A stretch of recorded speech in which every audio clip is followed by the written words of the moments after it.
Beyond the Fence Line, a podcast brought to you by the Texas Agricultural Land Trust. Created by landowners for landowners, we're proud to play a role in conserving the Texas legacy of wide open spaces. Howdy, and welcome to Beyond the Fence Line by the Texas Agricultural Land Trust. I'm Brandon Bennett, Director of Additive Conservation. Today we'd like to spend a few minutes getting better acquainted with ecosystem services and the developing ecosystem services markets. Ecosystem services is the collective name for the multitude of benefits derived from nature that improve our overall well-being. It includes the benefits that arise just from conserving land, and also the benefits that we as land stewards can create or enhance by our land management. From food that nourishes our families, to the plants that draw carbon deep into the soil, to flood mitigation, to open space that protects habitat for diverse wildlife species. Nature gives back to all of us. As agricultural land and open space is fragmented and developed, we lose the precious ecosystem services that have previously provided these crucial benefits, making remaining open spaces more important than ever. So in the ecosystem services marketplace, these benefits function as a tangible commodity. The marketplace brings together buyers and sellers of water, carbon, biodiversity, and many other benefits derived from working lands. So how do the ecosystem services markets work? Good question. We're all familiar with the basic concept of a marketplace. It brings together buyers and sellers into a common space to exchange goods or services. Ecosystem services markets connect landowners, the sellers, to public and private buyers. This is essentially the supply and demand of the marketplace. Conserved and working lands generating ecosystems services create the supply. The buyers who wish to purchase credits generated by ecosystem services create the demand. Individual marketplaces develop protocols that create transparency for measuring and valuing ecosystem services. In other words, these protocols establish the standards by which ecosystem services are measured, and monetary value is attributed to land management practices. The measurement and compensation details vary from marketplace to marketplace.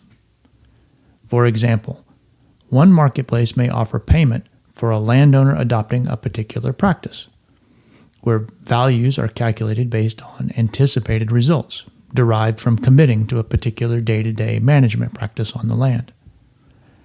Another marketplace may focus solely on outcomes of a practice, such as the carbon stored in the soil. The more measured carbon, the more dollars paid to the landowner. Marketplaces also check their work. This includes various ways of measuring outcomes and verifying practices. Well, it might help to better understand the ecosystem services marketplace if we take a look at some of the terms used to refer to the marketplace participants. Sellers. Sellers, the landowners who generate and can sell ecosystem services from their conserved land and operations. The developers, these are nonprofit or for-profit organizations that work with landowners to identify potential credits and to navigate the requirements of the registries and the verifiers, and also to market credits to buyers. Registries. These are the entities that develop the unique protocols for specific ecosystem services that then translate into credits that can be sold on the open market. Verifiers.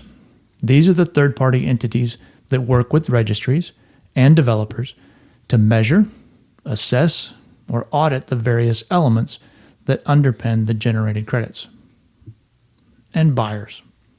These are the entities that purchase the services or the results of the management practices from a landowner. Buyers include individual investors, corporations, government agencies, and nonprofit groups. Buyers work with registries and verifiers to ensure that the credits being issued and sold are legitimate. So then what do ecosystem services mean for working lands? Ecosystem services markets have tremendous potential for wide-scale adoption of conservation practices that positively impact our environment while providing income to farmers and ranchers that help keep working farms and ranches working.